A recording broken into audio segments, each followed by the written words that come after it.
감나무 밑에서 독사에게 물릴 뻔한 이야기.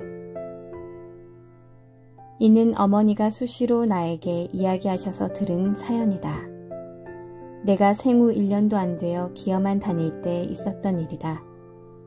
여름이 지나갈 무렵이었는데 어머니는 가는 꼴에서 밭을 매야 했기에 50m 떨어진 곳에 큰 감나무 그늘 밑에 포대기를 깔아놓고 감나무 가지에다 끈을 매달아 아기의 허리에 묶은 후 거기서 나 혼자 기어다니며 놀게 했다.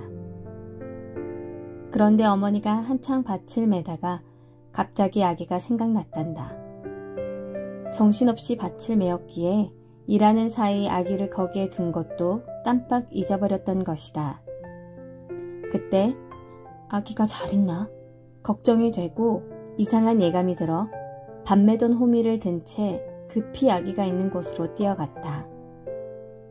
뛰어내려가서 감나무 밑을 보니 독사뱀이 아기를 물려고 꼬리를 감고 허리를 펴고서 아이와 겨누고 있었다.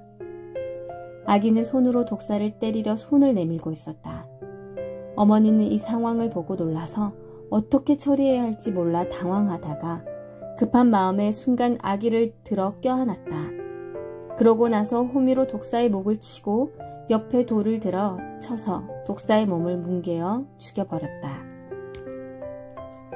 이때 어머니는 너무 놀라서 한참이나 힘없이 주저앉아 조금만 늦게 왔으면 아이가 물려서 죽었겠다 생각했단다.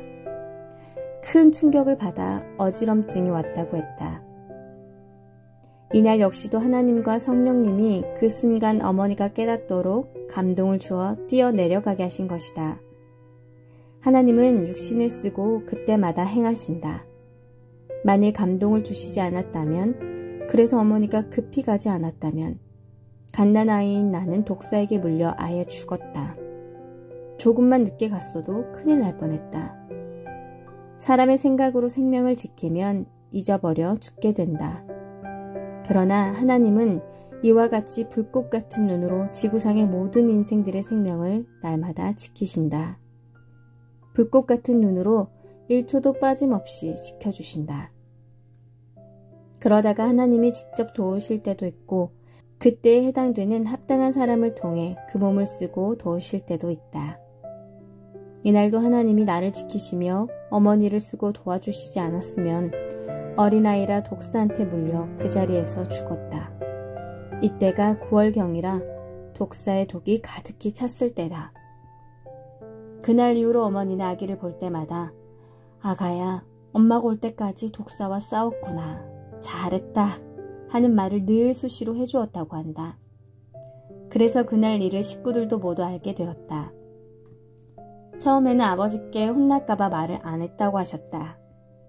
그 일 이후 어머니는 어린 나를 다시는 혼자 두지 아니하고 밥 맬 때도 가까이 옆에 두었다. 밭고랑 옆에 그늘지게 막을 쳐놓고 거기에 안전하게 아기를 두고 지켜보면서 밭을 맸다고 하셨다. 내가 커서도 어머니는 이 이야기를 자주 해주셨다. 어머니 말을 듣고 생각해보니 어린아이를 묶고 놓아서 독사가 쫓아와도 도망도 못 간 것이다. 어머니는 그날 어린 내가 멀리 기어가지 못하도록 허리에 끈을 묶어 감나무 가지에 매달아 놓았기 때문에 나는 뱀이 와도 도망도 못 가고 싸워야 했다. 하나님은 어린아이에게 역사하여 주먹질하면서 싸우게 하셨다.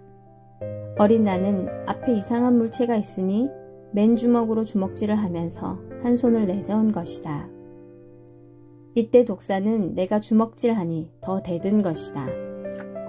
독사는 건드리면 무는 뱀이다. 그런데 하나님이 행하시니 뱀이 물 수는 없었다. 그래서 독사도 순간 공격을 못하고 기회를 보고 있었다. 그 사이에 성령이 감동시켜 어머니를 가보게 하여 뱀을 잡게 한 것이다. 어린 아기니까 그것이 뱀인지 몰랐는데 성령께서 함께하여 독사가 순간 공격하지 못하도록 손을 내젓게 하신 것이다. 그때 아기가 묶여있던 그 감나무 가지는 나를 묶어놓았다고 그 후에 베어버렸다. 지금도 나는 하나님과 성령님께 그때의 상황과 사실을 물어보면서 이 책을 쓴다. 그러므로 확실하다. 독사한테 물리면 어른도 죽을 수 있는데 돌도 안 된 아기는 약해서 당연히 죽을 수밖에 없다. 하나님께서 불꽃 같은 눈으로 지키시어 두 번째 죽을 고비에서 나를 살려주신 것이다. 하나님이 함께하면 이런 갓난아이도 죽음에서 살아난다는 것이다. 사람들 누구나 어렸을 때 나와 같은 죽을 고비를 겪었을 것이다. 각종 병이나 혹은 어떤 사고에 의해 죽을 지경에 있었을 때 불꽃같이 지키시는 하나님이 살려주신 것을 확신해야 한다. 조상이 살폈다. 어떤 신이 살폈다 하지 마라.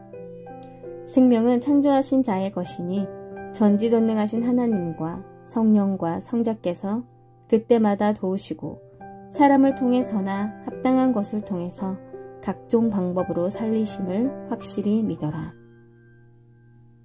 생명의 주인은 오직 하나님, 성령님, 성자이시다. 그가 구원하라고 보내신 메시아이다.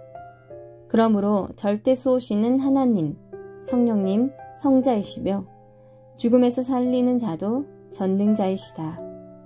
이것을 믿고 행하는 자마다 더욱 그 생명과 삶을 살펴주신다고 하셨다. 하나님께 물어보기를 하나님은 어떻게 지구 세상의 이 많은 사람들을 다 보시나요? 하니 하나님은 뇌가 두 눈을 통해 네 몸을 늘 보듯이 나는 온 세상을 간단하게 본다. 그리고 사람이 자기 몸이 어떤 물체에 닿으면 뇌가 느끼듯이 나도 느낀다 하셨다. 하나님은 자기 몸의 지체처럼 세상의 모든 생명들을 보고 느끼면서 돕고 지킨다고 하셨다. 역시 전지전능하신 하나님, 성령님, 성자이심을 더욱 확실하게 알게 되었다.